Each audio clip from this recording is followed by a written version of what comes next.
Hi, my name is Anne And McElhinney. I'm Phelim, I believe. Got a bit of a hesitation there. Welcome to the Anne and Phelim Scoop. It's week 43, that's 10 and 3/4 months of the 2-week flatten the curve lockdown. And this is also, by the way, the 10-year anniversary of the publication of the grand jury report into Dr. Kermit Gosnell. I did not know that. Yeah, it's kind of interesting. You sneaked that in. I sneaked that in and you didn't even know that. So, but funny, that's something we'll be revisiting that issue with. We have an interesting project we're going to be doing, so you'll want to hear that. Not today. And later today we'll be talking to the great Sara Carter about the atmosphere. The journalist Sara Carter. About the atmosphere in Washington and the latest trove of declassified documents. From ObamaGate, yep. So Trump has declassified them, yeah. So, and obviously it's the inauguration week, and so, you know, some people, maybe including ourselves, have been trying to find entertaining ways of distracting ourselves away from all the politics, and it's not easy, but we'll give you a little tour around what we found on the entertainment sphere. yes, and Ireland now has the highest rate of the Chinese coronavirus infection, the highest rate of infection on the planet. On the planet. And guess who's to blame? Yes. Right-wingers, of course. Of course. And Houston, you have a problem with Trump leaving the White House.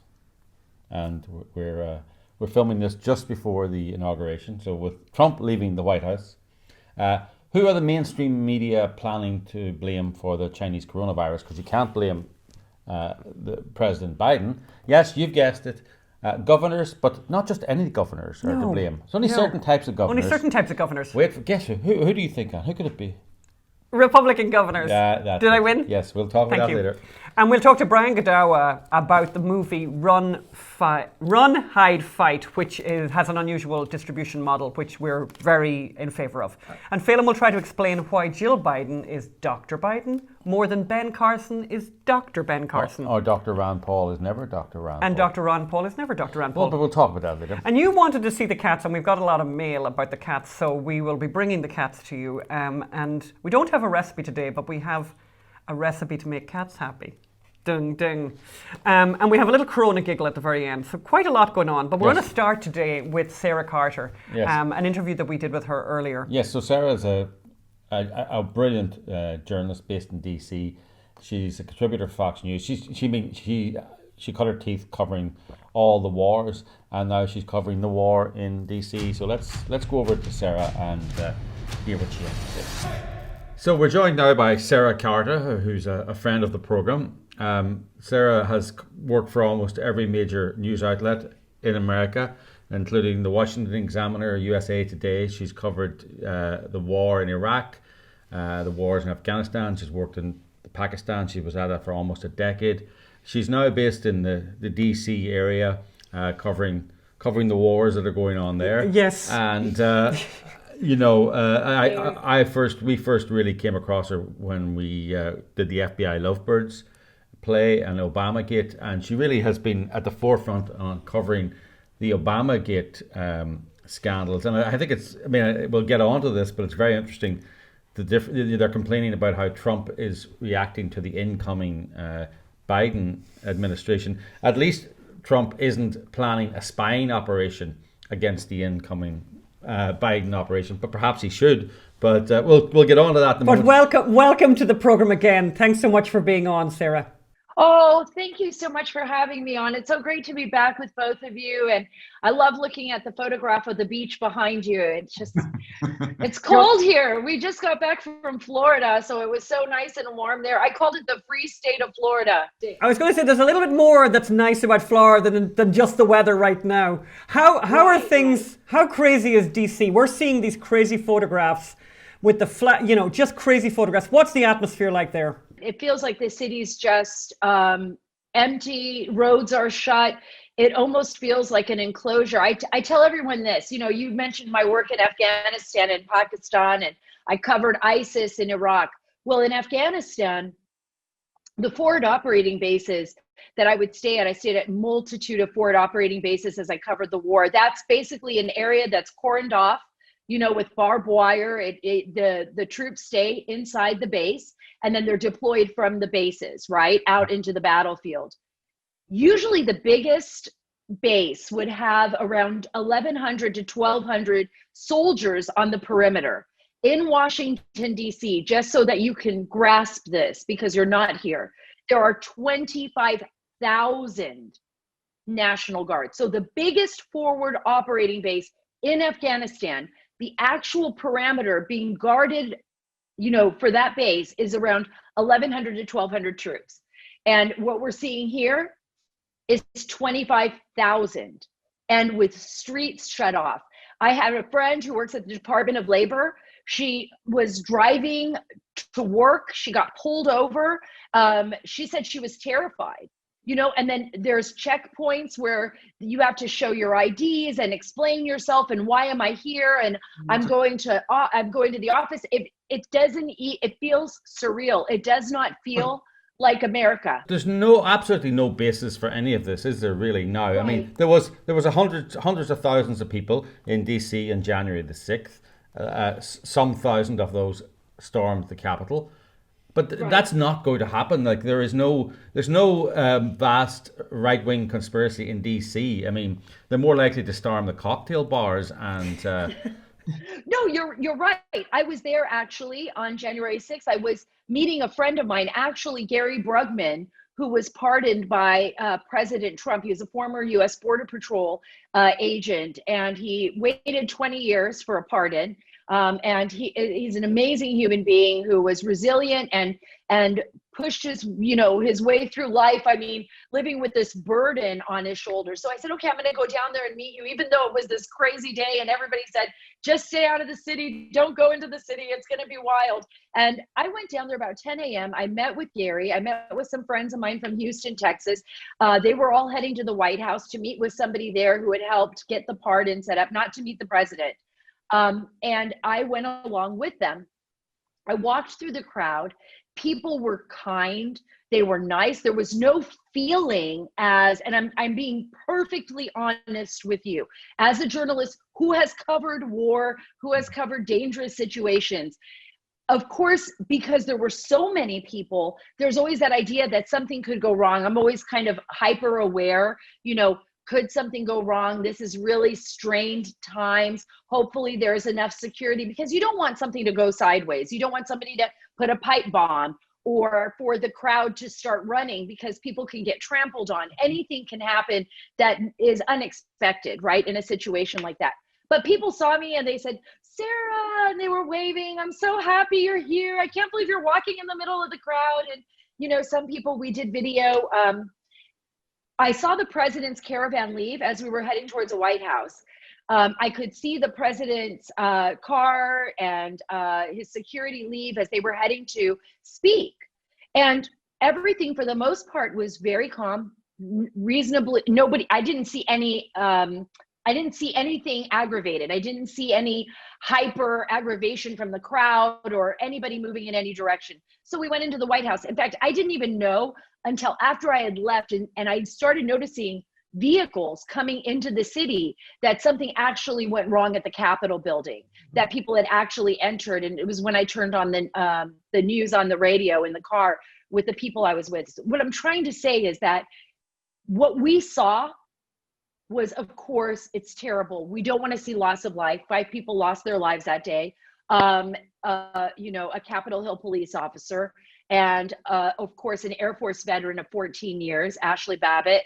It was horrific. That's sad. But we saw as well over the summer, over 25 people lose their lives in rioting. We saw cop cars being burned down. We saw cities being burned down. We saw governments, mostly Democratic governments. Let's talk about it. Oregon, Seattle, the local state officials doing absolutely nothing to quell the violence. In Kenosha, in Chicago, how many times do we see young people losing their lives? I've never seen this kind of show of force to protect anyone, except lawmakers who say we don't need walls, we don't need guns, but yet they surround themselves with guns and walls. And now apparently they're planning on making those walls permanent.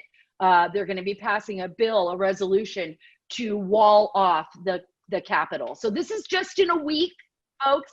This really is just in a few weeks of the Biden administration. Imagine what it's going to be like Just to let everyone know, by the way, we're just recording this prior to, we're reporting this before the inauguration, Right. which is happening later. But that's even the National Guard now are being purged. Is that correct?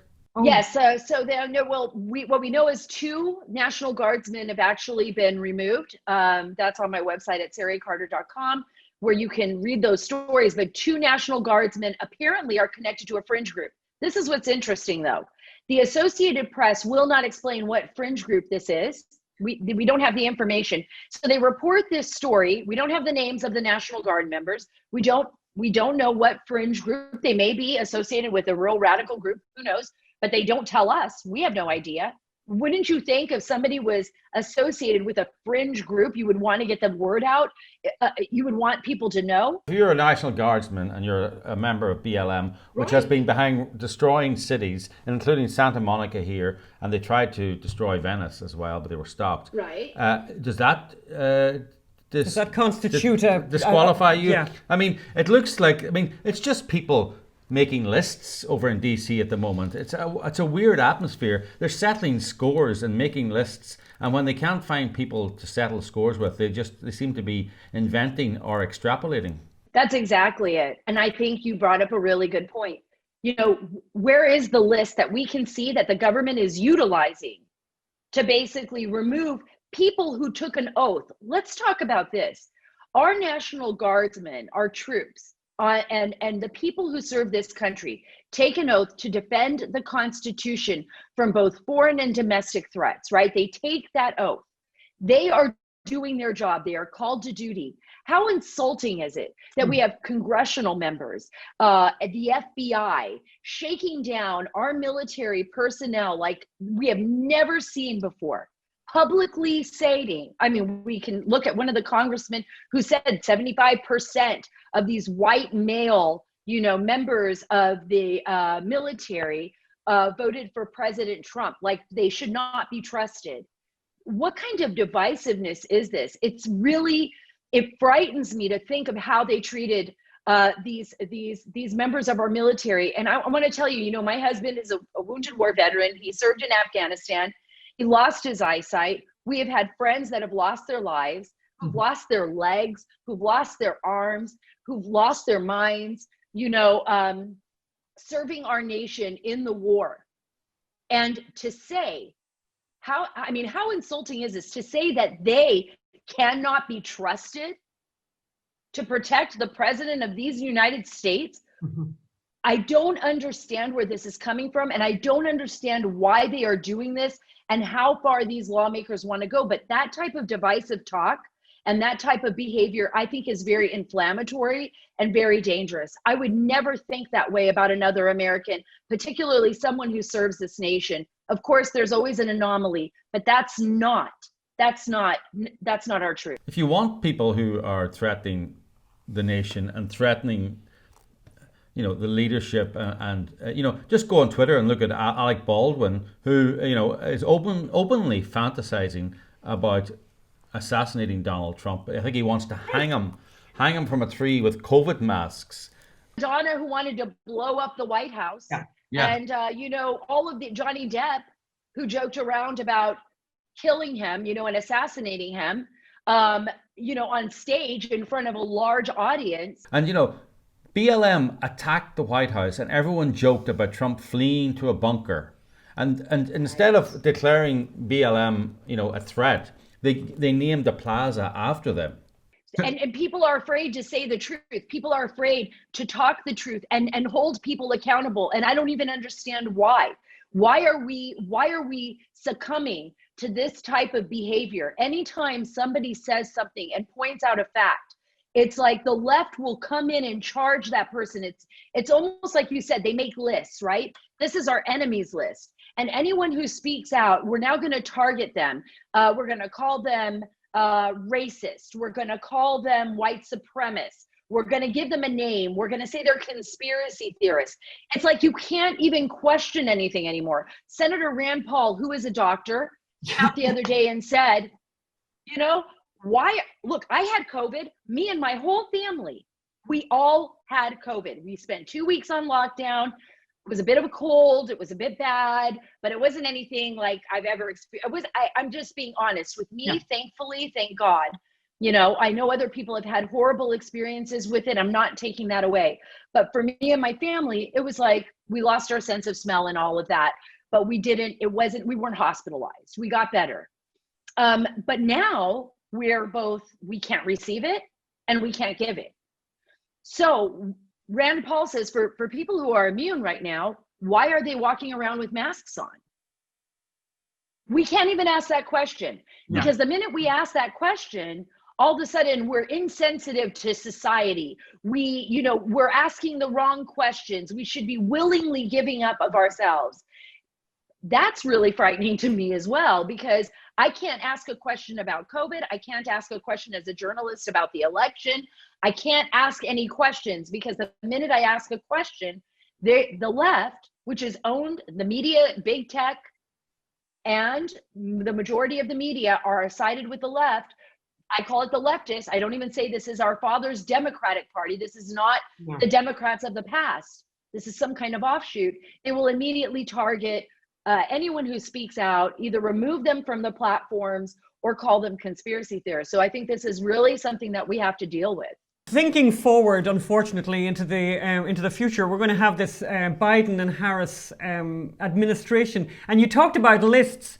It feels like they have a list, and they're knocking off, all these groups that they want to appease or appeal to. And we thought it was curious, the choice of the assistant health secretary with the choice of this woman, Dr. Rachel Levine from Pennsylvania, who has not, her behavior during the COVID crisis was a little bit inconsistent, let's say. I mean, she was presiding over a situation where she was forcing old people who had recovered from COVID to go back into nursing homes, but she didn't think that maybe her mother should be part of that. Can you tell us about that story?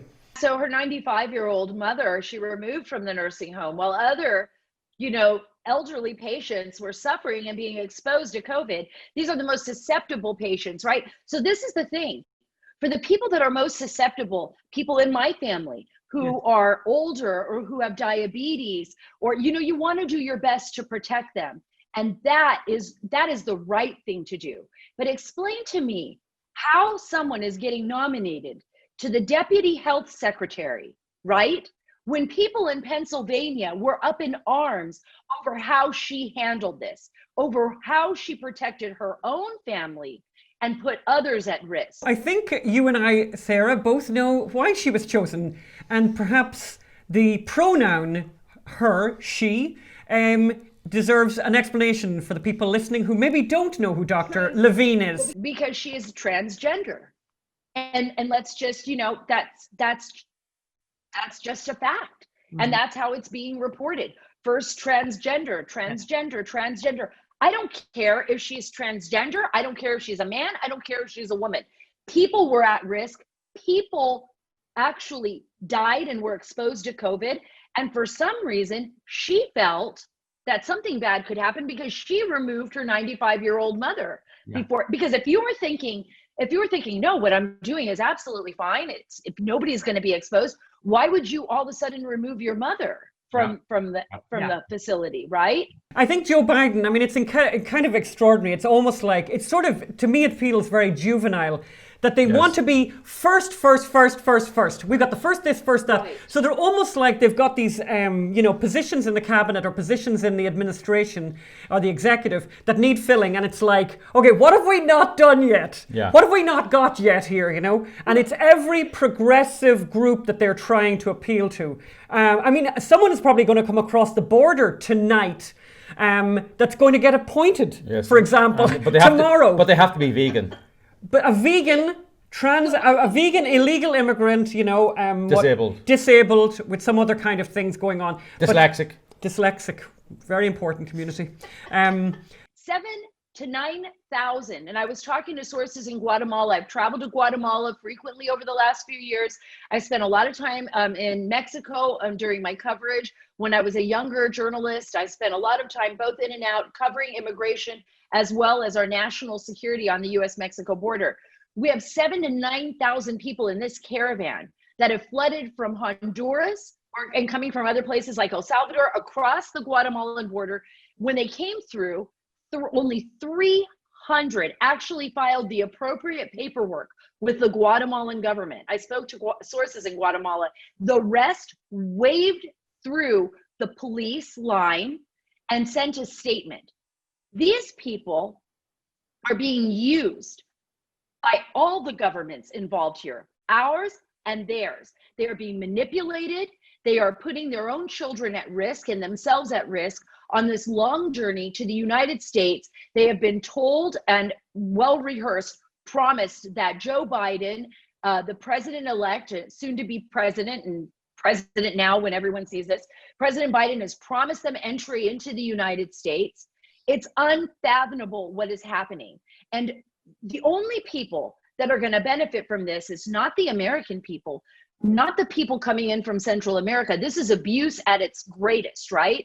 It's going to be the only people that are going to benefit is the government here, the people that are making money off of this, or the people in power, and the drug cartels and the human traffickers and the child traffickers and those people that are taking advantage and lining their pockets with money, trafficking people into the United States. It just perpetuates a horrible behavior.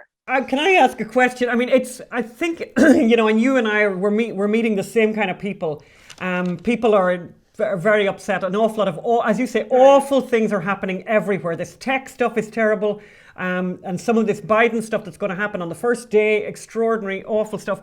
However, you know, can you offer us any possible silver lining, any possible light that you see in this extraordinary situation we're in right now? I think people are resilient anywhere in the world and from anywhere in the world. And I think we know the difference between being taken on this, you know, this ride. I think right now we're in dangerous territory that we've never really seen before in our country in modern times. The silver lining for me is the Constitution and the basic freedoms that this nation has stood for. It's the reason why people have come from all over the world. It's the reason why my mother came from Cuba. It's the reason why people 7,000 to 9,000 are on their way here to this country, because they believe in fundamental values, right? We hope. And a justice system that will stand up for them. If for some reason, you know, this nation is going through a transition, I do believe that it will find its way back. I don't believe, it's hard, I know. Mankind, we have existed now, right? We have survived. We have built city-states. We have found ways to live with each other and advance in science and technologies and all of these things. I mean, I'm going way out there. Yeah. I don't believe this is going to be the end of our nation. I believe that it's a transition. It's going to be difficult, but I don't believe that the American people will stand by, even the ones that voted for Biden. I hope not. I mean, I suppose when we've got great Republicans like Liz Cheney and Mitt Romney. Conservatives like Liz Cheney, that kind of leadership. Hope, you know, there's great hope there, right? She's been censured in Wyoming, and they want her removed from her position on the GOP as a leader in her leadership position. And I think she will be removed. And I don't think she'll be reelected in the great state of Wyoming. I think that she has a very serious problem on her hands. Look, this is the one thing that I say, what we're seeing now, and you're right, I don't know how to express, I'm afraid, and I shouldn't be as an American, to express myself, to be on the phone with sources. You know, there is a part of me that's like, am I being listened to? What's happened in this country? Am I going to say something that's going to put me on a list? Is the FBI going to open some kind of investigation into me and think that I'm radical just because I'm standing up and questioning what's happening here? That's pretty frightening for me to feel this way as a journalist. This is where I agree with Glenn Greenwald, you know, who started The Intercept. I think he's brilliant. And I think that what he's saying is very true. You know, targeting Americans and ostracizing 74 plus million Americans as terrorists. This is what the left is doing. What the left is doing is very dangerous. But I appeal to the better part of our humanity, that even if we have friends that are Democrats, even if we have friends that didn't like President Trump, that we reach out to the better part of our humanity and say, look, we can't allow the left or anyone else to divide us as a nation. We need to find common ground, even if they are not Yeah. even if they are not. We need to find a way to get past this, because the alternative is far worse. Yeah, you talked there about Glenn Greenwald, and that kind of brings us on to Julian Assange. Greenwald, I think, was one of the first journalists to carry Assange's and WikiLeaks material. I don't know how exactly you feel about Assange, and you know, you can have mixed feelings, but still there's a principle, I think, involved here. Like, Assange did a bad thing in some respects, leaking a lot of that material from the war. But the issue is, Assange is a journalist. Assange is Right. an information disseminator. Disseminator. He has no legal responsibility. There's moral responsibilities and there's ethical, but he has no legal responsibility to keep American government secret. He never swore an oath. So this Hillary Clinton, Joe Biden, Obama prosecution and persecution of Julian Assange is going on, and it was one of the disappointments of the Trump DOJ that they continued this. It is an attack on journalism, because they're now saying that journalists are legally liable if they work with a source to get government secrets.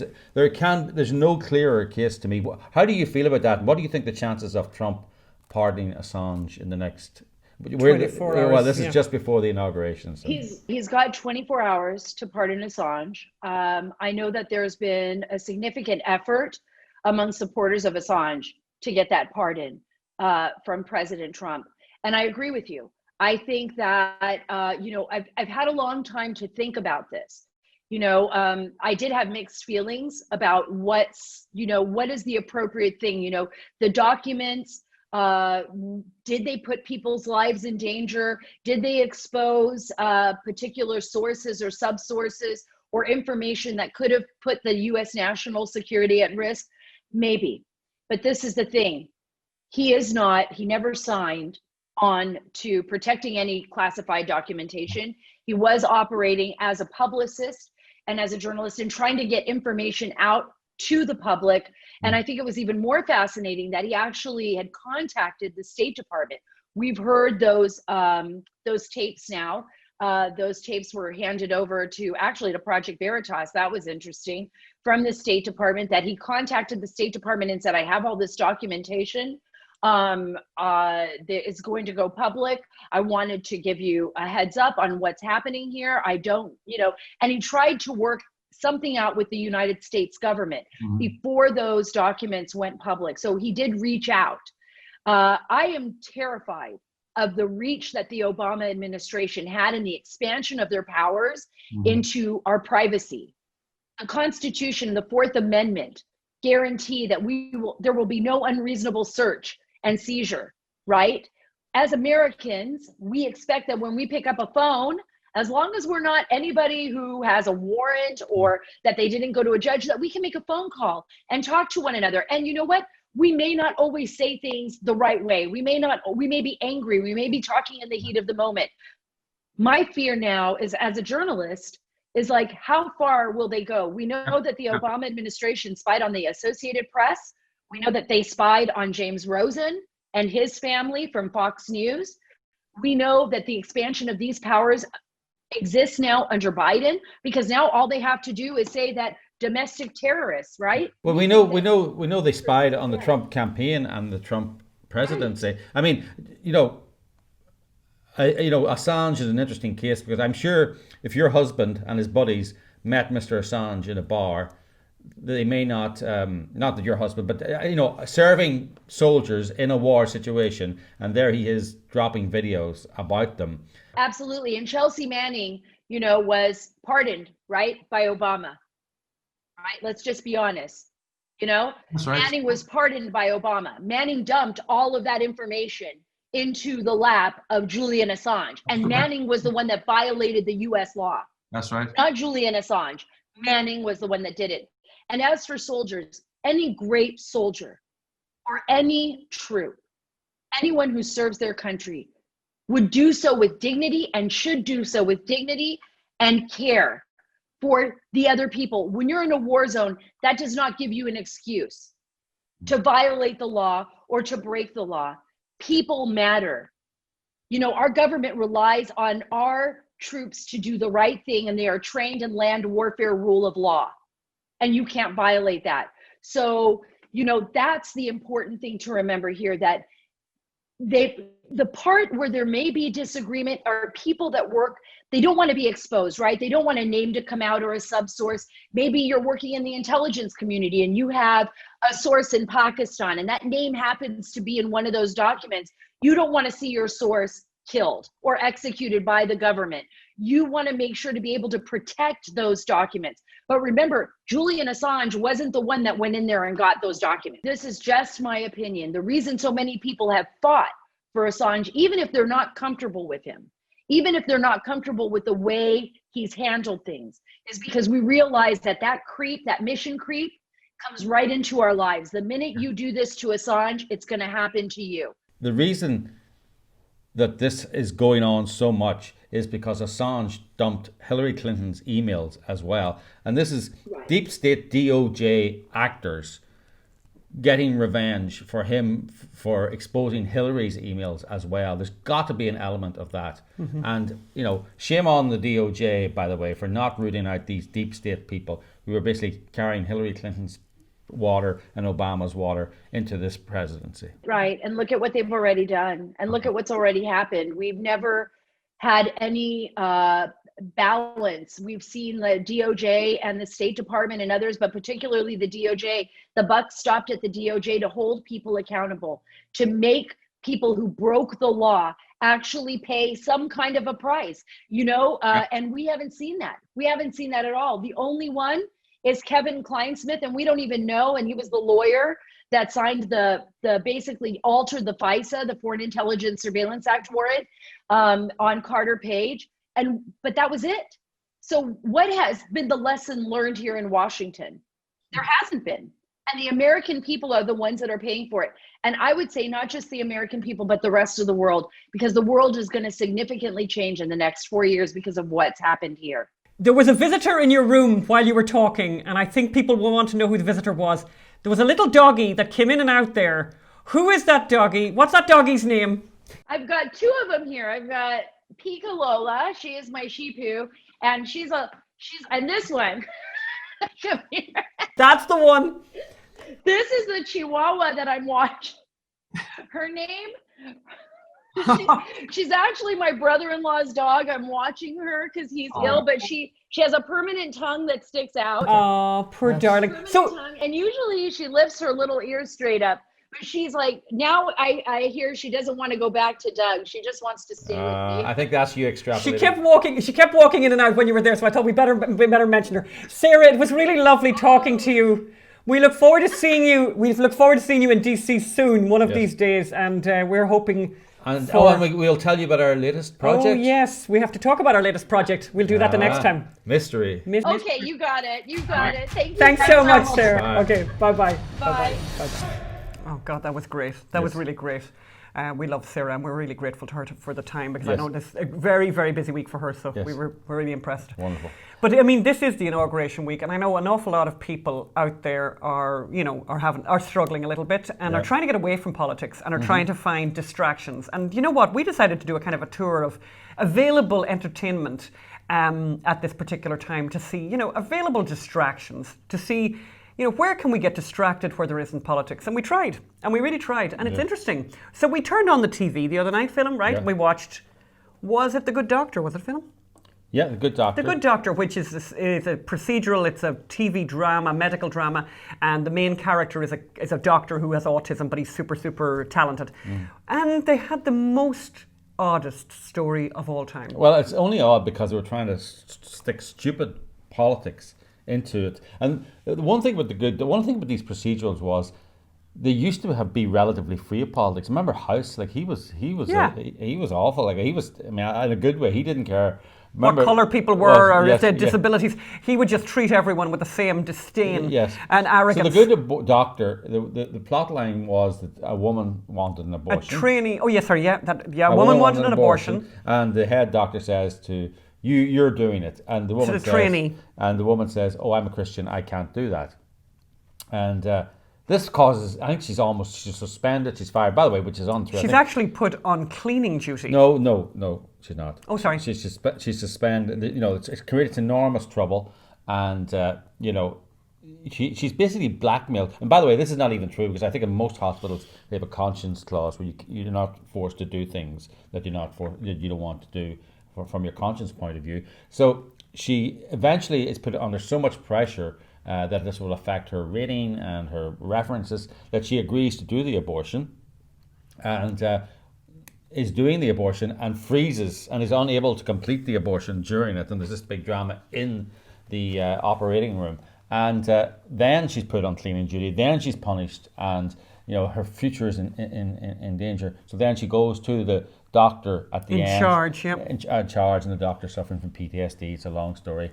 It's not that interesting. And explains to her that the reason she was so unable to do it was because she was personally invested, this Christian. And this Christian explained how that she was pregnant and she had chosen, as she said, medicine over motherhood. And let's hear the little speech that she gives. I chose my career over motherhood, over my faith. But I don't regret it. And I know God forgave me because I get to be here, living my dream of being a doctor. God would understand. God understands. And see, this plays into this trope. There's this urban legend that goes around, and you get it at all these pro-abortion people in cities all over America, and you can check it out online. There's this urban legend where they always tell this story about this, or the people protesting outside their clinic. One of them, normally it's the pastor, comes to them and says, "I need," you know, and she thinks, "Oh, it's going to be a competition." "No, I need your help. My 16-year-old daughter's pregnant," and they arrange an abortion for this 16-year-old daughter. These stories circulate. No one ever has any evidence that they're true, and they're all the same. And this is another. They chose this. They made this person a Christian. She wouldn't do an abortion because she's a Christian, but she's done one for that Hollywood reason. Remember, Michelle Williams got up at the Oscars and said, "If it wasn't for my 2 abortions, I wouldn't have achieved this wonderful success of winning an Oscar." Of winning an Oscar, yeah. Like, wow. Bully for you. Yeah. But the idea of, so TV full of politics. I mean, can I just say another thing? Rookie, one of my favorite cop shows. They were brilliant last season. They actually, the chief villain was a black detective who was corrupt. He was working for the Armenian mob. Yeah. And then suddenly with BLM, now they've suddenly gone, and they were quite funny, and it was always a funny series. You never took it that seriously. Now they've become really, really, everyone's racist. Oh, and there's a racist cop in it. It's like you're ruining the Rookie. Yawn. And then I thought, you know what? I found out that the Met in New York, the Met has come up with an idea. They've teamed up with Verizon to give people, and something for the pandemic and all of that, and it's called the Met Unframed. And so you download the Met Unframed on your phone, and then you walk around the Met Gallery, right? Yeah. And I thought, well, actually, I really genuinely, I looked at that and I thought, that's a really nice idea. So you go into that, and by the way, this reminded that we did have part of this story one time before, by the way, but this is a new initiative from the Met. You walk into the first room on this sort of virtual tour, the Great Hall, where there are 2 works by Kent Monkman, who has featured on this show before, welcoming the newcomers, and there's a game identifying aspects of the painting related to racism and colonialism. Yeah, so this painting is done in this kind of classic European style, sort of grandiose, with a figure looking off in the distance. But it's and you run your finger over the little app, and every part of the painting is an homage to wokeness and wokeness and more wokeness. I mean, and at the very front, and we're showing you now that the very front of the picture, and they get you to identify this. There is Miss Chief Eagle Testicle, who is gender fluid, representing the Cree, who apparently didn't really dig the whole male-female binary thing. Yeah, this one's called Welcoming the newcomers. Yeah, so. And you've got all kinds of refugees in there. And on the water, just off the side of the boat, is this Velcro shoe, you know, and it stands out because it's supposed to be set 300 years ago, and there's a Velcro shoe, and the shoe is representing the death of refugees migrants trying to get to a better land, you know, and being treated really badly. So that's how the Met open. That's how that whole exhibition. So now we can't even enjoy art. So you can't even enjoy art. TV. You can't enjoy art. And then I thought, you know what? What about music? You know what? A bit of pop music. Wouldn't pop music be a great place to escape from all the politics? Should there be no politics there? And then I was sort of reading in the New York Times, as you do. Climate change burns its way up the pop charts. And here's the important bit of this story. And it's one of these guys who's done an analysis, and I'm trying to think what his name is, Kendra Pierre Louis. He says he counted at least 192 references to climate change in the Billboard charts. 192 references, 26 of which appeared just last year. And he pared it down to the 10 influential, but you know, basically, so climate change. And then I thought, you know what, okay, not pop music. At least classical music. But I mean, you start reading about classical music now, and here's the headlines. If you put in classical music and you look up classical music right now, here's what you find in the headlines. It's time to let classical music die. That's from New Music USA. NPR says, why is American classical music so white? The New Yorker says, black scholars confront white supremacy in classical music. Classic FM says, is classical music racist? The Washington Post, classical music is finally reckoning with racism. I bet you didn't know that. So, you know, even in classical music, you can't get away from wokeness. And then I thought, you know what, why don't we just cook? Why don't we just cook? And I get this, you know, a newsletter from the New York Times with recipes, which I adore. And they're in their cooking section, they have what to cook in a changing climate. Good morning. The science is clear. The planet is warming. This fact can leave a home cook paralyzed at the stove or in the marketplace, choosing between the lamb and the tofu. Can you believe this? Our best, and then another headline from the New York Times, our best recipes for climate-friendly cooking. You cannot escape this stuff. Then we tried for podcasts, and I literally went for a walk the other day, and I randomly listened to a Wondery, which is a big platform, a big podcast platform. Just bought by Amazon. And they have a series called Imagined Life, and the idea of it is that you listen to a story of a famous person, and the one thing that they don't include is who the person is. And all the time that you're listening to the details of the person's life, you're guessing who the person is.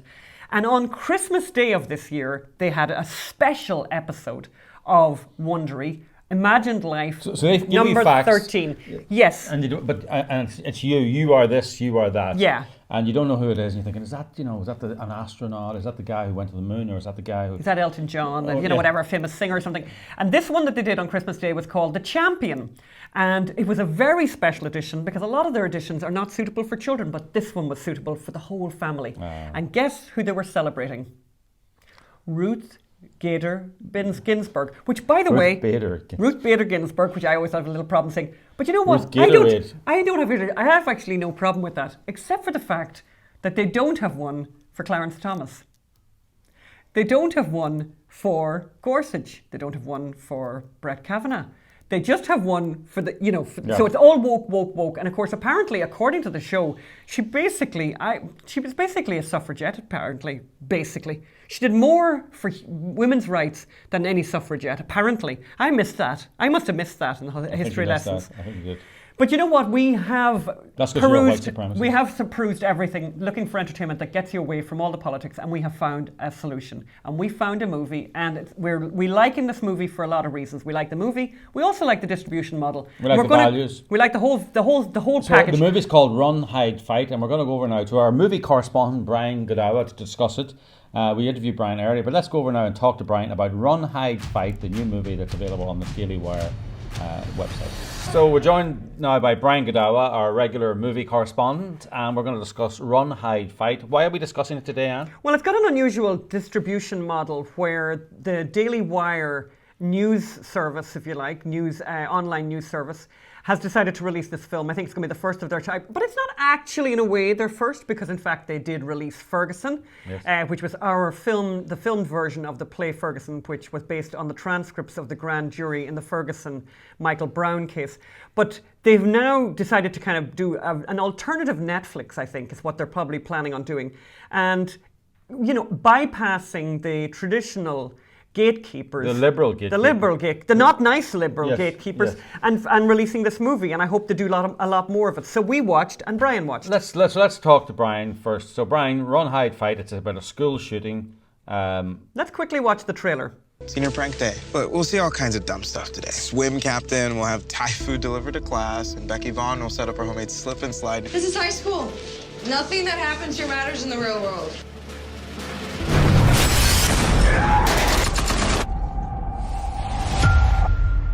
Okay, we are in charge now, so please pull out whichever app you use to do live streaming video. Get them up and running and point it at me. Now! Very disturbing news out of Vernon Central High School. Zoe.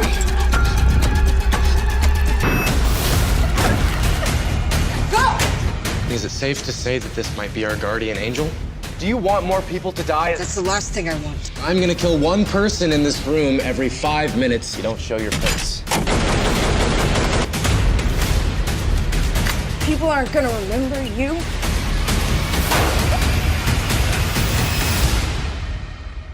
No? They're gonna remember me. Okay. Okay, Brian. What did you think? What did you think? Hit or miss? Well, first of all, when I saw the trailer at first, I was very excited because it hinted at good quality acting, number one, and a lot of times conservative movies and the like do not have that. And the storyline itself was the kind of story movie that makes me go, oh, that's the kind of movie I want to see. And because the premise of it is it's a Columbine-like school shooting, and it's a fictional story. And the heroine, a girl, is who has been taught by her father to survive, and she's struggling with her own issues with losing her mother to cancer and such. So she's got a really down negative view of life, but she's also been trained by her father how to hunt, and so she knows how to use a gun basically. And so this, as the story progresses, the school shooters come in with a group of them, take over, and they want it to be, broadcast everywhere. It's basically the nihilistic sort of kids who don't really, it's not like they live for a higher cause. They're literally like the ultimate of the Columbine type shooters. They actually have a nihilistic worldview, right? So then the story is about this girl struggling through that very issues of run, hide, fight, which is actually a well-known phrase that the FBI created for training how to deal with shooter situations. First run, get out of there as much as you can, hide if you have to, and only lastly do you fight, right? So that's sort of the principle of the of self-defense, at least with the FBI, what the FBI recommends. And so the girl actually goes through that progress as she deals with the issue, and So the acting drew me in from the trailer. Yeah. And then when I saw the movie, I have to say, I loved it. I was very impressed. I was blown away, actually, because it has the kind of storytelling that I think conservatives are drawn to. Now, when I say that, I don't mean that it's propaganda, because it's not. No. The irony is that it's just incarnate storytelling, incarnating values of such as, how do we deal with an active shooter situation? Do we cower like they did at what was the Parkland? Parkland, yeah, where even the security guards cowered and all that kind of stuff, and more kids died because of that. Or do we fight back in a way that we are able to, at least, And so that you'll never see. I don't think you'll ever see that kind of movie in Hollywood. And like I said, it's not propaganda. It's just simply moral values lived out in a story that was just powerful emotionally, and on every level. I was very impressed, and I'm like, oh my gosh, finally, this might be the launch in the direction of movies by those of us. And by the way, now it's really not even conservatives anymore. It's actually anyone who's not leftist should love these kinds of movies that Daily Wire's putting out. And look, it's an impossible scenario that they're entering into, right? You're not gonna get hundreds of thousands of movies for people to watch. It's one by one. But if we don't fight, if we don't try to create an alternative somehow, and at least begin it, then we're just going to be shut out and censored from literally everything. So I also applaud what Daily Wire's doing in that they're trying to set up that alternate system. Boy, it's a big It's a big task, though. Regarding the movie, I mean, you're right. You can always tell a conservative movie by, sorry, that's unfair, but very often, conservative movies, the acting sometimes isn't 100% because of the difficulty of attracting actors. Because their career is over. Many of them want to act in it, but their career will be over. But also sometimes it looks different, it feels different, and they don't respect storytelling. And this, I mean, this is the ultimate compliment, I think, for this movie, that it looks like every other movie. It sounds like every other movie. It feels like every other movie. But it's not, but for nowadays, it isn't like every other movie or every other anything, because it's not woke in any way. There's nothing woke about it, right? Or preachy. Yeah, it just seems to avoid all of that. As you said, what really is paramount is the story, and it's a great story. I mean, my only criticism of the film was, I think they might have, and I don't want to spoil it for people, but they might have overplayed the mother role. I didn't like her intrusion as much as, and people who haven't seen it won't understand why I'm saying that, but maybe you'll understand when you watch. Well, you could say you see it in the opening scene. Actually, she's haunted by her mother, and her mother makes appearances as a ghost or whatever. I liked it myself, but I can understand how some people might not like the way they're dealing with it. That's fine. And look, I even think that there's a couple of the villains that weren't actually good actors. The lead villain was fantastic. He's a new guy. I haven't seen him before. But and in terms of the rest of the cast, so it stars Isabel May, who I think she's been in some other things, but this will probably be her breakout role. Yeah. She's fantastic as the lead. And it's funny too, because in a way the movie still does work within the parameters of today's movies, where the action movie has to have a woman in the lead, but they do it well, because whenever she fights another girl, but she doesn't fight a guy, and kicks his ass, because that's completely unrealistic, right? So they have her very realistically fighting back, and that's fantastic. But then they also have her mother and father are played by Thomas Jane and Rhoda Mitchell, and these are fantastic actors. I love Thomas Jane. He was wasn't he the original Punisher in one of the old movies? Yeah. Yes. And Magda's nodding here. Magda loved the Punisher and loves Thomas. Yeah. And Thomas Jane is just a great actor, and he has a great his own great moment in there. So and then, like I said, the villain is played by an actor, Eli Braun. I don't know anything about him, but so we have some top-notch actors in there. The storytelling is worked out from a Hollywood perspective, and I heard that the producer actually is a very experienced Hollywood producer who does these edgy, outside the box movies. He's an outspoken conservative, and that's one of the things that drew him. Not that it's conservative, because he says he doesn't like the propaganda, but he makes these kinds of movies like Dragged Across Concrete, Brawl in Cell Block 99 or whatever. What was that? I don't know, but whatever. 99, Yeah. And so he does these kind of movies. So it's really got the action and adventure, but it's got the emotional.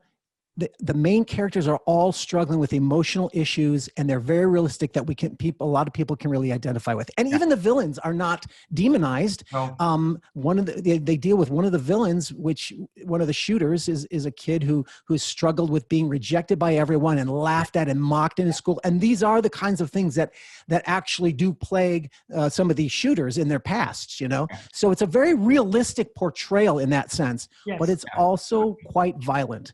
I'm very sensitive to violence, but I would say for people who are worried about the violence that it wasn't awful for me, because I think, it wasn't that gratuitous, slowed down, very tight close-ups on people being tortured or whatever like that. I mean, people get shot, a lot of people get shot, and it's awful, and it's particularly doubly, triply awful because that they're young people in a high school, and that this kind of thing has happened, so it makes it, obviously very resonant. But I didn't find the violence too awful. Funny enough. Well, Brian, what would you say? I mean, obviously it's a red flag. It's a warning to people that this contains violence, but it's quick. It's over. It's needed. It's sort of Hollywood type of violence. I think it's needed for the story as well. But it's not Quentin Tarantino violence where it's glorified and all that kind of stuff.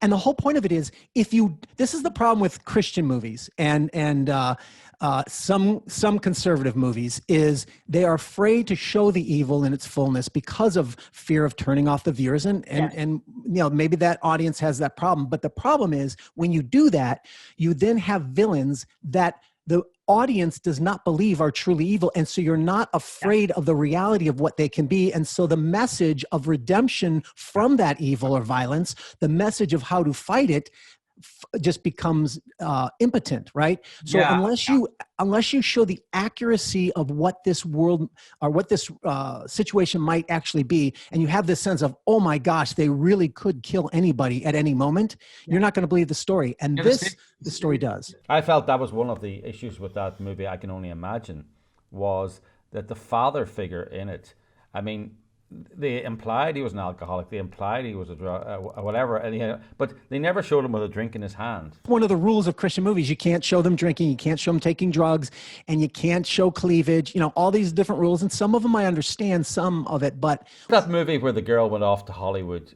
And she went to the bad. And what was the movie called? She was a singer. Her father was in a Christian group, and she used to be in a group, and he knew the degradations of the Hollywood lifestyle. And she went off to Hollywood, and the idea is that she ended up in the gutter, and then, but her ending up in the gutter was, somebody offered her a drink at a party, and somebody tried to kiss her, and she realized, oh my God, this is a den of iniquity. She had a burger after midnight. It was literally that kind of thing. Yeah, I don't know, because I don't tend to watch the Christian movies because they're so bad, and I don't believe them. Just to get back to the mother figure, I mean, I think I didn't mind the mother figure at the beginning. There was just one scene in it where people were getting killed, and the hero pauses has this long conversation with the mother when action is really called for, rather than sitting there. That was my issue with the mother. I thought it was a great device, but I thought it was overused. But we would highly recommend it. Highly recommend this movie, Run, Hide, Fight. Yeah. The Daily Wire, and also to support the initiative of the Daily Wire. I mean, it's a great film. We're not recommending a dud here, but also we would support this effort because we like the idea of new and kind of inventive ways of getting around the old guard. One thing I would say is that the mainstream media are doing their usual, trying to ignore this, except to basically attack the movie. I really like this. This is out of Awards Daily. They've done an article about this. So here's so the Daily Beast did a massive piece attacking the ugly backstory of Ben Shapiro's first movie, Run, Hide, Fight, right? How terrible it is, right? However, Run, Hide, Fight premiered at the Venice Film Festival back when the Venice Film Festival existed. This is the headline: the school shooting movie that stunned the Venice Film Festival into silence. And they said it took 2 full hours to stop thinking about Kyle Rankin's 109-minute masterful mind bleep called Run, Hide, Fight, named after the mantra that kids are taught to remember in order to survive in school. Back last year, it took them hours to stop thinking about this wonderful film, and now it's the world's worst movie. It's an ugly movie. Who is that then? Who is saying all that? Daily Beast. Till Ben Shapiro got involved, then nothing's good and everything's evil. And exactly. This is the sad thing that we're going to have to face and deal with. They're going to do this with everything, and this is why now more than ever we need this alternate system of delivery of entertainment, because it's going to get worse and worse for us. How do people watch this film? Can you explain to people how they can get it? As far as I understand, you have to become a member of the Daily Wire, and I don't know off the top of my head what the amount that is, but I got to say, honestly, to support them, I'm doing it. Yeah. I'm going to do it. And I haven't done it yet. I'm doing it today, but I'm going to do it to support them for that reason alone. And, you'll have access to all their articles and stuff for free, some that you don't get online for free.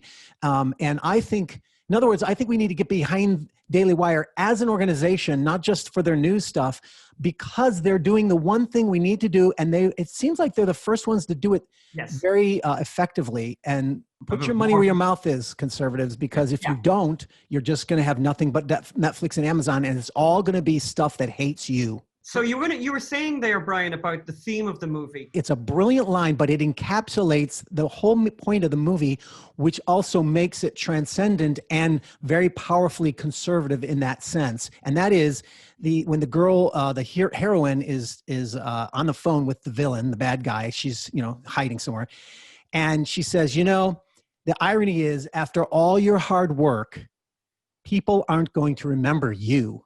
they're going to remember me.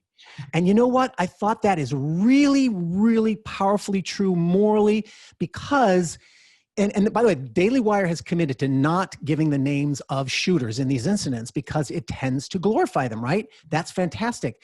And the reality is if there's ever a shooter's incident, the villains tend to get glorified in the media unless there is someone who fights back. And if there's ever a hero who fights back, they do tend to be the ones that we remember.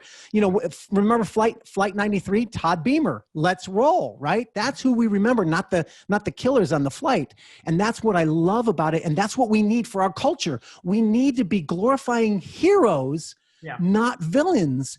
And I think that's the salvation of our culture. And that's another reason why this movie is such a powerful thematic moment in time. Brian says, put your money where your mouth is. Yeah, put your money where your mouth is. And it was a great opening movie. If all the movies are like this, it bodes very well. Yeah.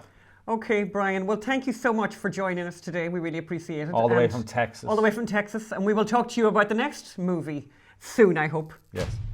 Okay. Bye. Thank you.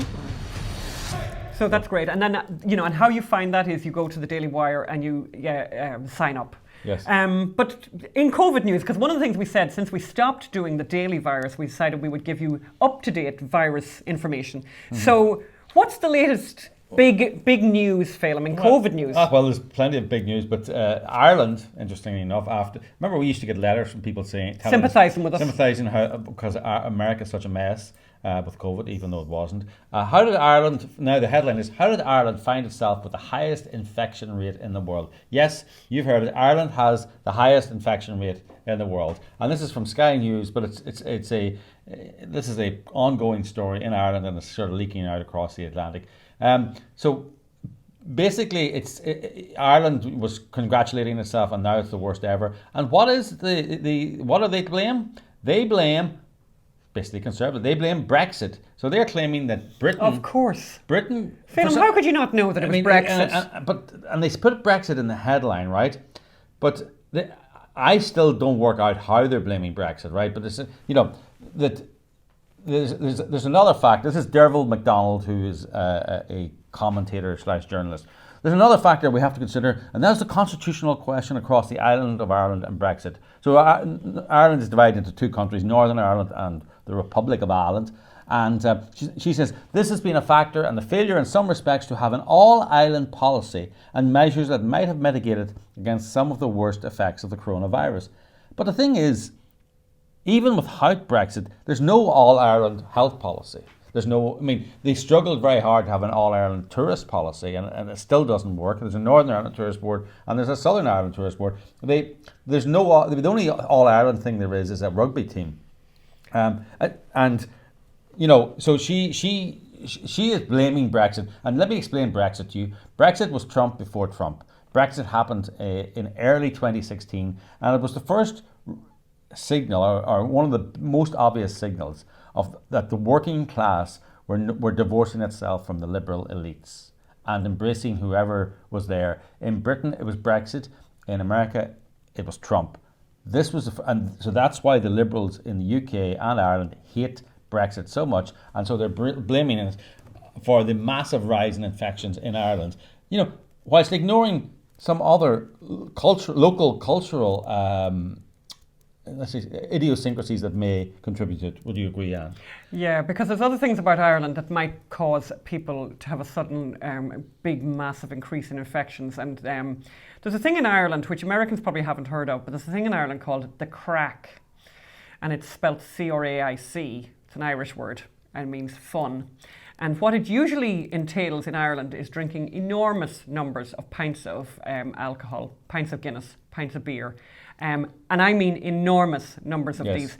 And funny enough, Ireland, in fairness to Irish people and their alcoholism and their massive drinking, in fairness to them, they like to do it with other people. They like to go to the pub, and they like to go to the pub in a way that and Phelim and I were talking about this earlier, I don't think any other country in the world does it quite the way the Irish do it. They tend to view, maybe young people are slightly different now, but older people view drinking at home as kind of sacrilegious or something. Oh no, there's something wrong with you. Yes. In Ireland, yeah. The idea is that you do it it with other people. Yes. So people go to the pub in Ireland and they honestly, and we happen to know this very well, that people in Ireland drink in a way that I don't think people drink anywhere else. So you will find people in Ireland will go, we have met them, we have been there, we have been those people, who will go to and they will drink, literally 16 pints of beer. Yes. And 26 pints of beer. And this is what people do. And and guess what happens? And we call that Tuesday. And we call that Tuesday. And guess what happens? So suddenly you've got this pandemic, you've got people being told that they can't go outside, they can't have the crack. And you know what? They're going to get very inventive about ways of getting the crack anyway. And it's very interesting, and as a story that will be told. So Belmullet in County Mayo is one of the worst parts of Ireland for this problem at the moment. And a friend of mine who lives in the area said to me there's a very large hotel that has a very large, socialising situation. And people went and socialised because it's very hard for them not to. And in fairness, by the way, there's a WHO guy, one of the WHO guys that's in charge. He's Irish. And his name is Mike Ryan. Mike Ryan. He looks like a guy who likes a pint. And I think he knows a thing or two about the Irish. And he says, my own country, Ireland, has suffered one of the most acute increases in disease incidences in any country in the world. And not due to the variant, let me add, but due to increased social mixing and reduction of physical distancing. That'd be called the crack. Yes, he said new variant strains have not been the driver of new transmission. Actually, they're also trying to blame the British for bringing over this new variant strain. He's going, nah. It's all homegrown. It's down to the Irish. And then I have a question for Phelim, because I think this is kind of interesting. And I only know this because Phelim was a journalist who worked for the Financial Times, for the Sunday Times, for lots of big newspapers. And I had never known this, that there's a thing called a style book in newspapers, and it's a great idea, by the way, because they need it for standardizing how you describe certain things. And I wanted to ask this question of Phelim, because it did occur to me recently. When is a mob, and when is a protest a protest? When are there? So I've noticed a difference in language. So suddenly in the summer, when Santa Monica was burning, and when Portland was burning, and Seattle was burning, the people that were doing the burning were called protesters. Or mostly peaceful protesters. And in fact, mostly peaceful protesters. Now, the people who attacked the Capitol on January the 6th are being called a mob. And I was going to ask Phelim then, how tell us about the style book. Sorry, that's one. And the other example of the style book is very interesting as well, is the word doctor, to describe someone in the newspaper. So for example, Jill Biden, who has a doctorate, apparently, in an education doctorate, is called Dr. Jill Biden an awful lot in the newspapers. But Rand Paul, who is a medical doctor, is not called Dr. Rand Paul at all. And in fact, Dr. Ben Carson, who is a world-famous neurosurgeon, is rarely called Dr. Ben Carson in the newspapers. Can you explain this to me, Phelim, the whole thing now? Well, a lot of the style book is a judgment, and some of it is not,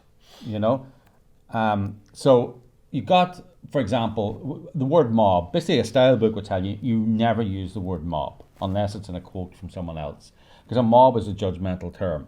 So you say protest, or you say violent protesters, or protests that turn violent. Oh yeah. You would never ever use the word mob. Very good. Back in the old days, back when media pretended to be partisan or non-partisan. Non-partisan. Yeah. So.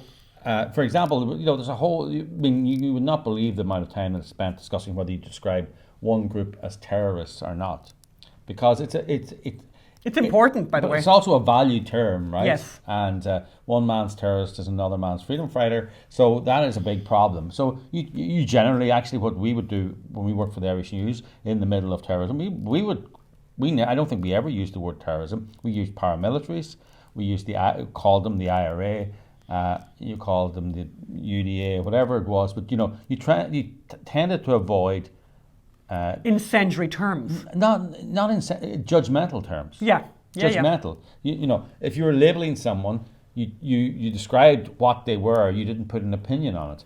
But that's going out the window now with these BLM. I mean, look, there are many things you could describe those BLM protests, but mostly peaceful is not one of them. Yeah. And if a protest comes out and it lasts for 5 hours, and the last hour of it is burning and looting until it's controlled by the police, that's a violent protest. because that's the way it ended up, and that's what people remember. But these were all judgments. But now there's no judgment. So everyone has decided that the people in the Capitol were a mob, even though the only people now there may have been a police officer. It's very weird. This police officer died later, and no one has said what he died of. The only people who died as a result of direct action in the Capitol were the protesters. 3 of them died of heart attacks or medical conditions, and 1 was shot by the Capitol Police. So, they definitely were violent protesters or protesters. And by the way, not all of them. There was hundreds of thousands there in DC, and several hundred of them broke into the Capitol. So there's it's a grey area. So you should not, in the traditional manner of a style book, you should not describe them as a mob. They are protesters who attacked the Capitol, who didn't even ransack the Capitol. They sit in whatever it is. So what I'm saying is that was the good old days when the media pretended to be non-partisan, and now they've just thrown away all pretense of that, and they're as yellow as the yellow journalists have ever been. So on the Dr. Biden thing, on the Dr. Jill Biden thing, I think it's incredible. So the Washington Examiner helpfully remind people had a look at this. So remind people of the background to that. Jill Biden obviously is a doctor. She's always referred to as a doctor, and in fact, you thought she was a doctor. Yeah, I was very surprised that she wasn't a medical doctor, because I just thought that was yes, it was quite a revelation. But the Washington Examiner then wasn't it the Wall Street Journal ran an op-ed saying we shouldn't refer to her as a doctor. Well, I think that piece in the Wall Street Journal was it was also kind of a satirical piece. Yes. I think it was kind of a humorous piece. But the guy who wrote it, I mean, whether it was in good taste or not, but he basically said she shouldn't be called Dr. Biden. And the backlash was enormous, right, to this humorous piece. And by the way, an op-ed is not the voice of the Wall Street Journal. It's an opinion piece in the Wall Street Journal. And the Wall Street Journal, I think it was just the liberal media were not used to so many, an outlet that has many differing voices and opinions in its op-ed pages. But again, unlike the New York Times, where if they put in any opposing voices, everyone has to resign. But again, a little bit like what Phelim was saying about the style book, there's just the problem with this particular issue, with the Jill Biden issue, is that there's no consistency in it. So in the head-to-head, in the Times blog, in the New York Times blog, they referred to Dr. Jill Biden 48.3%, while they referred to Ben Carson as a doctor who's an actual medical doctor, neurosurgeon, 8.9% of the time.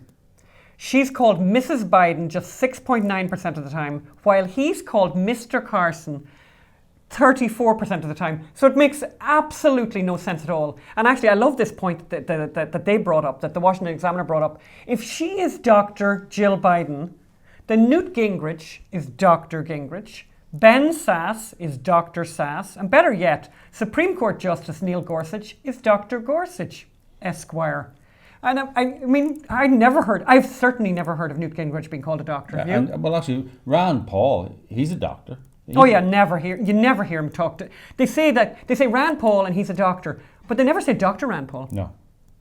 I don't get that. So the idea with the style book, am I right in this film? Yes. The idea of the style book is that there'll be consistency. In fact, the reason for it is to have the consistency. Yes. So they've just it's very useful for things like this, actually. How do you refer to someone with a PhD? And actually, most style books, by the way, make it clear that you don't refer to someone with a PhD as a doctor. You reference their PhD, but you never start off with doctor because it's confusing to people. But actual medical doctors are called doctors. Yeah, because people need to know, because it's kind of like, but kind of it's sort of an amazing thing anyway, and I just thought it was worth having a look at that. And basically what you need to know is that the style book has been thrown out in favour of partisanship and trying to elevate people who have a certain political bent and denigrating people who don't. If you want to see just how ridiculous this story is, I recommend you go to the National Review and read Kyle Smith's analysis of Jill Biden's, I was going to say doctoral thesis, but actually she hasn't got a proper doctorate even. She's got a dip ed, which is I didn't know that you could do a thing called a dip ed and still become a doctor at the end of it. But her doctorate subject is how to retain students at a community colleges and stop them dropping out. How many students who dropped out, do you think she interviewed for this I don't know, doctorate? 1,000 Phelim, probably 1,000, a couple of thousand, right? Because that's what you normally Well, do a couple when you're of- doing a doctoral thesis. A couple is correct. She interviewed 2 ex-students There you in go. in a thesis that she got a doctorate for. Nothing like being thorough. Yes, and padded, I think it's 60 pages, the thesis, and 30 of it are the results of her survey she sent out to 16 people. Oh, God. Anyway, we're coming to the end of the show, and we don't have a recipe today, but we do have a recipe, perhaps a recipe for making cats happy. And this is kind of interesting, and we would like to hear from you, because we did go on the interwebs. We're giving treats every now and again to the cats with raw fish, and the reaction to raw fish is off the charts. You're going to watch the cats getting the raw fish now. Look at this. Look at how happy the cats are. I looked it up on the interwebs, and of course, I think according to the interwebs, I'm killing the cats. So could you let me know if I'm killing the cats? We'd like to know. We'd like to know, because by the way, Phelim and I were brought up in Ireland, where people gave what to cats? Nothing. Well, in our house, milk was given to cats. And apparently here in America, the new thinking is that it's the worst thing you possibly could give them. Never give them milk. On our farm, the cats were in charge of their own menu.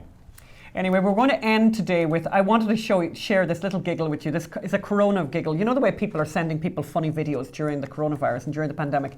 I thought this was very funny. And have a listen to this. Cardiac surgeon, St. James's Hospital in Ireland. We've taken a very difficult decision. All of the staff in the hospital, doctors, nurses, support staff, the whole lot. We've decided, like the teachers, our workplace is just not safe at the minute. So we're all going to work from home, and we're going to conduct our work from our home via, Zoom. I had my very first surgery yesterday via Zoom. A few teething problems, like you'd expect. The patient, I told her exactly what to do, but she mixed up the pulmonary valve with the aortic valve. Time of death 14:33. Like I said, teething problems, you'd expect them with a new way of doing things, but there are pros. I get to drink good coffee.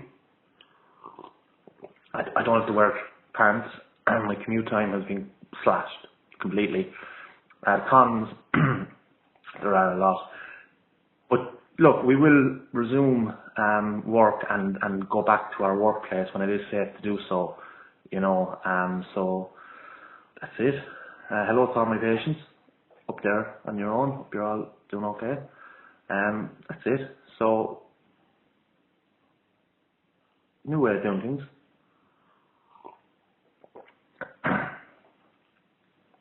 And in other coronavirus news, Phelim, what else? So the New York Times has a problem. That's news.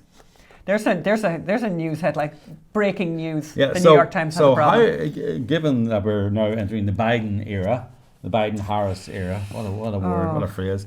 How are they going? And people are continuing to die, apparently, of the coronavirus, the Chinese coronavirus. How are they going to explain this? How are they going to? Who are they going to blame? Who are they going to blame? And here's their headline. After the White House declined, so they've decided they're going to blame the governors. Right? So here's the subhead. After the White House declined to pursue a unified national strategy, governors faced off against lobbyists, health experts, and a restless public consumed by misinformation. So it's the governors who are responsible now for the. Oh well, we agree with that. By the way, we agree with that. It's one of these massive articles. There's thousands of words, and but it's not every governor, Anne. Is it Gavin Newsom and Cuomo? No, it's actually not them. They get a very small mention in this massive article. That's very strange, Phelim. Yeah, guess who the governors are? Guess there's actually a unifying theme. Oh no, are they Republicans? Yeah, are they all conservative? Yeah, the opening story is a health official in Missouri who was banging her head against a wall, and then they blame Trump. But actually, and they talk about over 100 health officials have resigned. Across the country because the governors wouldn't listen to them. And this thing of people resigning only matters, right, if you give up your pension. If you're a long-serving public health official whose basic job up to now has been persecuting small business owners for not having enough wash hand basins in the bathrooms or whatever it is, or not keeping the fridge at the right temperature. Suddenly to be faced with a pandemic is a massive blow and a massive shock to your system. And if you have put in enough time and you're going to get a lucrative enough pension, then resigning is actually quite a good idea, you know. And so they talk about these people resigning from these Republican governors, and they don't say, I'd like to know, did they all get their pensions and how much of a pension they got? But they don't go into that. It's like resign. It's like, you know, they sort of imply that they're going to be destitute, but they're not. So the next governor they talk about is Florida. Then the next governor they talk about is South Dakota. And, you know, only then, and these are all bad people. They didn't require masks. They opened restaurants too soon. Then the first Democrat governor is deep in the article, Governor Jared Polis of Colorado. And he said they had faced difficult choices in balancing. But the real problem they faced was the single biggest thing that would have made a difference was the clarity of message from the people, the person at the top, i.e. Trump. And then we go on, basically blaming everyone. And then we get to this small little section on Governor Cuomo and de Blasio of New York, how they rushed too quickly to reopen, and they did have the worst death rates. And then we move on to more governors. We go to South Carolina. It's a tour around red states, actually. We go to Iowa. We go to Kansas. And then, perhaps nowhere were the consequences of reopening more clear than in Texas. And it's like, what? Like, you know, New York and New Jersey, to this day, have the worst death rates of any states in the Union. And if New York was a country, it would be the worst country, one of the worst countries in the world. One of the worst countries in the world. But they escaped this thousands and thousands of words in the New York Times. You know, they're saying if only these states had done the right thing, they could be like New Zealand. New Zealand is a remote island in the Pacific that can control its own borders. States are not. They can't even control their national borders. And then we go back to someone from Missouri. Then we go to Wisconsin. You know, all these places. Well, Wisconsin now doesn't have a Republican governor. You know, so and then they do point out. You know, then we go to Kansas again. I just looked at and then we go to Florida. Devastating toll, one that was worse. And then we go back to South Dakota, and then we go to Idaho. All these governors, and then we go to Wyoming. I mean, it's just amazing. And then, you know, one of the bright spots is Washington State, because that's got a Democrat governor. And then they're forced at the end. Actually, it's the last couple of paragraphs. They're eventually forced to admit that actually it doesn't matter what you do, it's resurging everywhere. Right? In recent days, the virus has been accelerating in nearly every state. So it doesn't make a difference. It doesn't make any difference. And that's their way of... And deaths are climbing from Arizona to Connecticut. That's their way of getting around the fact that, they, you know, if they were honest... I mean, this is very dishonest. The truth is that the awful toll is in New York, New Jersey, particularly New York, New Jersey. And what's really interesting about New York is that it has a similar, basically the same population as Florida, but with one third the deaths in Florida compared to New York. And what's even more extraordinary about that is the demographic of who lives in Florida. You have a very, very aging population there who have not died in the numbers of the people who died in New York. And the reason why people died in such numbers in New York was because Governor Cuomo forced people back into nursing homes when they were infected. He forced the nursing homes to take these people while the boat sat empty in the bay, as they say, and while the Javits Centre and while the Javits Centre remained unused, because the Javits Centre and the Mercy boat in the bay were both Trump's ideas, and obviously that would be a bad thing to do. As I said, in recent days the virus has been accelerating in every state, and deaths were climbing from Arizona to Connecticut, and then they're forced to say even New York, which became a national model for virus restrictions and testing after its spring crisis, is seeing a resurgence. You know, winter has always been the biggest threat for any virus. And then this has been the case in California, which is now experiencing one of the worst outbreaks in the nation. Why didn't you spend the last 3,000 words analysing California's what happened in California? Response?